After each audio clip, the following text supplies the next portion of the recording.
Good evening. On the world news tonight from BGI TV Current, first the headlines. Refs propose 3% of nation's revenue contributed to student loan funds. Fuel marketers kick as FG rules out price hike.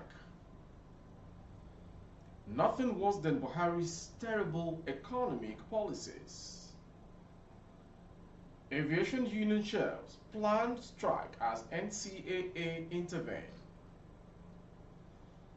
Don't allow presidents, governors intimidate you, ex-Kano Emir Sanusi to Nigerians. On sports, qualified for 2024 Olympic next target for Super Falcons, Plantre. I am Morire Rebila Lawal. The news shortly. 3% of country's annual earnings should go into student loans, according to a proposal made by House of Representatives ad hoc Committee on Student Loan Funds and Access to Higher Education. In order to access the level of progress made by the Presidential Committee established to remove all barriers preventing access to the loan, Ncaa Uwo, the committee's chairman, revealed the committee's proposal during a public hearing in Abuja. Ubo assured the Federal Ministry of Education and Implementation Committee that lawmakers would be ready to help the program launch smoothly.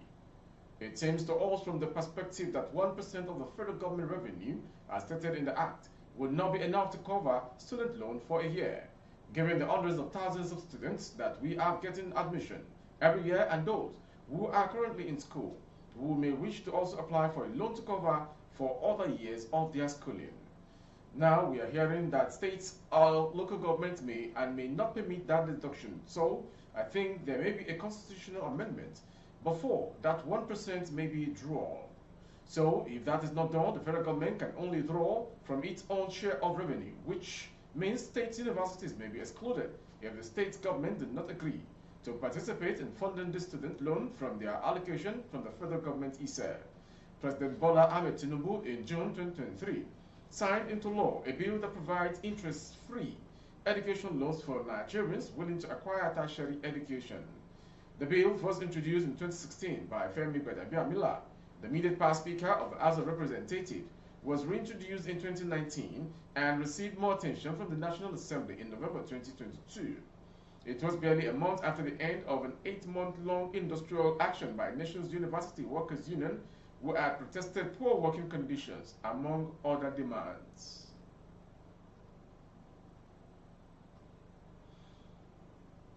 Oil marketers on Tuesday advised President Bola Ahmed Tinubu to gradually relax the removal of subsidy on premium motor spirit, popularly called petrol, following the inability of importers to access the United States dollars and the impact which this was having on businesses.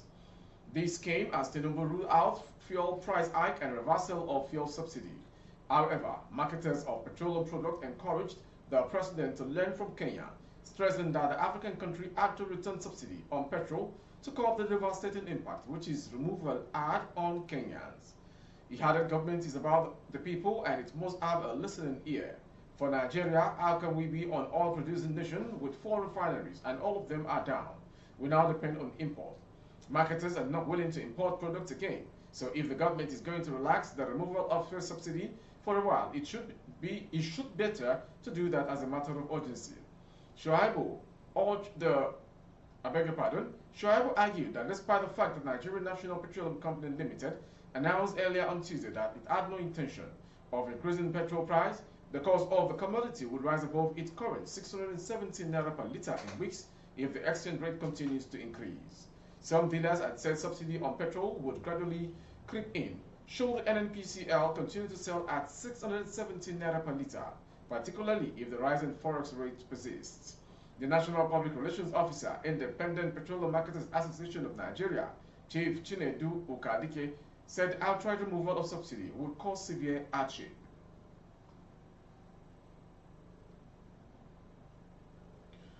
Ex-APC Chair Adams Oshomole says there is nothing worse than a terrible economic situation President Bola Tinubu inherited from former President Muhammadu Buhari. The government inherited a terrible economic situation everyone knows, Mr. Oshomole stated. Lamenting that Mr. Buhari plunged Nigeria into huge debt, Mr. Shomole noted that nothing can be worse than Mr. Tinubu inherited from his predecessor. Mr. Tinubu's government inherited an economy in which our total national revenue was barely enough to serve our debt burden, spending 96%, which is, say, every 100 naira Nigeria earns 96 kobo is going to repay debt. Mr. Buhari ruled the country for 8 years, from 2015 to 2023, which critics describe as some of the worst years under democratic rule in Nigeria. Under his reign and regime, Nigeria's debt hit 46 trillion naira. Ex-President Olusegun Obasanjo condemned the borrowing spree of Mr. Buhari, saying accumulating debts for future generations is foolish and criminal.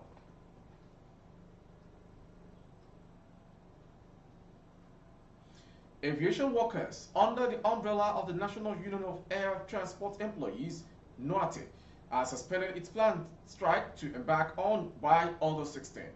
Mr. Ochema Oba, General Secretary Ncaa, confirmed the development in a statement issued on Wednesday in Lagos.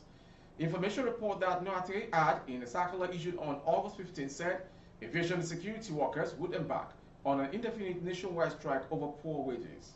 The circular revealed that the workers are usually paid a measure of 30,000 naira per month, noting that the wage was insufficient, thereby bringing untold hardship on the workers. Oba disclosed that the union had sent a letter to the Ncaa informing it of the union's decision to embark on industrial action. He said after the receipt of the letter, the Nigeria Civil Aviation Authority (Ncaa) had intervened in the matter and requested to be given a week to deliberate on the workers' demands. The union scribe said that the Ncaa promised to organize a meeting between the union, private sector security firms, and the airlines, information stated.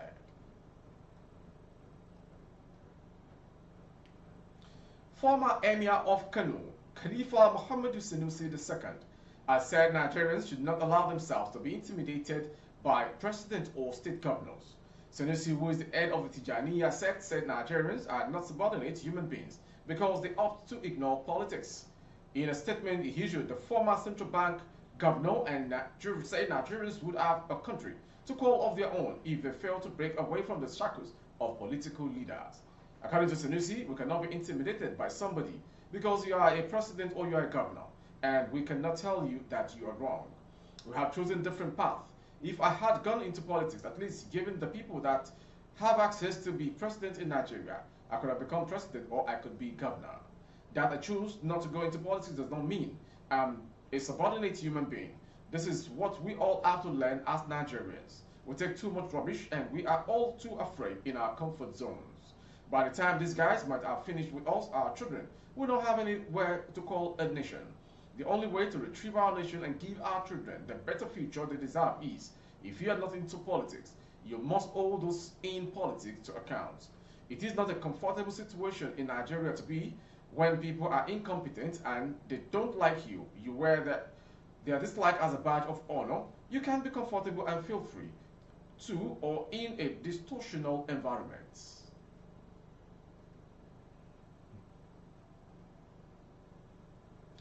The Olubadan of Ibadan, Oba Lekan Balogun, has felicitated with Dr. Alex Anozie on his 26th year anniversary as the Eze Ndigbo of Ibadan in Oyo State, urging him to remain an apostle of love and peace. Oba Balogun noted that there has been significant peace between the Igbo and Yoruba ethnic groups without any major rancor since Dr. Alex Anozie became the Eze Ndigbo of Ibadan in 1997. In a letter addressed to the Igbo monarch, in commemoration of his coronation, Oba Balogun advised him to continue to be an advocate of unity and progress of one Nigeria.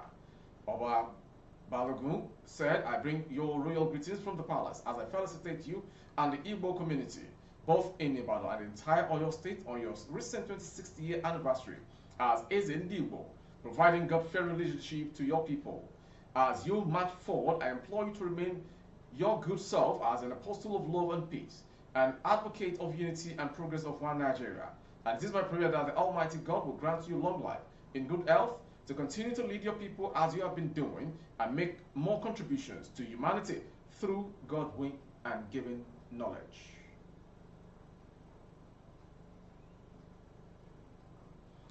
Yet to be identified gunmen at about 5:10 p.m. Tuesday kidnapped 5 persons along the ever-busy Mile 2 axis of the Shago-Okigwe Road, Ebonyi State. The victims were said to be returning home from Enugu Airport with an airport taxi Sienna bus with registration number KWL 941PD before they were kidnapped at Mile 2 area, Ishago, Ivo, local government area of Ebonyi State, and taken into the nearby bush by unknown gunmen. A source from the community named without gave the names of the kidnapped victims as one Aja Chibuzo, age 41, his wife, 12 years old daughter, and the airport driver. The source further revealed that the hoodlums, while taking the victims into the bush, also met a farmer in his farm and also abducted him. It stated that a vehicle conveying the victims was abandoned at the scene of the incident, but was later recovered and taken to Ishago police station. No fewer than 20 persons have been kidnapped along the axis in the last 4 months, with about 4 killed by the rampaging kidnappers who are suspected to be herdsmen. The women of the community at about a few months ago staged a protest, which later turned violent, following the continued abduction of innocent residents of the area by hoodlums. Contacted, the Special Assistant to the Ebonyi State Governor on Internal Security, Evo, local government area of the state, Honorable Ike Cletus, confirmed the incident. He regretted that the local government has become a safer haven for kidnappers and attributed it to the non-functionality of the local vigilante group in the council. From that national story, we go to foreign story on the world news from BGI TV Current. President Vladimir Putin of Russia says his country is prepared to deepen bilateral ties with countries pursuing their national interests against the West. He said his country, which has been in a fierce war with Ukraine and hostility with its Western allies, will provide technological and military partnership in those countries. Putin made this known in a video address to the International Military Tactical and Technology and Technical Forum Army 2023 in Moscow region, according to Anadolu Agency. Russia is open to deepening equal technological partnership and military technical cooperation with other countries, with everyone who defends their national interests, their independent path of development, Putin said. The Russian leader further said an equal indivisibility security system is fundamentally important, as he proposed the development of cooperation in several phases. This came on the heels of the Niger coup that toppled President Mohamed Bazoum's democratic government, which made Putin see Mali and Burkina Faso. Putin, after the Niger coup, visited Burkina Faso military leader Colonel Ibrahim Traoré and also made a phone call to his Malian counterpart Assimi Goïta. Although Putin said he called for a peaceful resolution in the West African country as the military takeover is spreading through the Sahel, unfounded report says is capitalizing on it to gain influence. Speaking further on the agreement with countries, the Russian leader said, and we expect that, as before, important agreement and export contracts will be signed on the sidelines of the forum. And finally, on sports, Ashley Plumtree says securing a spot at the 2026 Olympic Games is the next target for the Super Falcons of Nigeria. The former African champions earned huge plaudits following their impressive performance at the ongoing 2023 FIFA Women's World Cup in Australia and New Zealand. Around the world side were unbeaten in the group stage, holding Olympic champions Canada to a barren draw and earning maximum point against co-host Australia. The Super Falcons were however eliminated in the round of 16 by the Three Lions of England, losing 4-2 on penalties.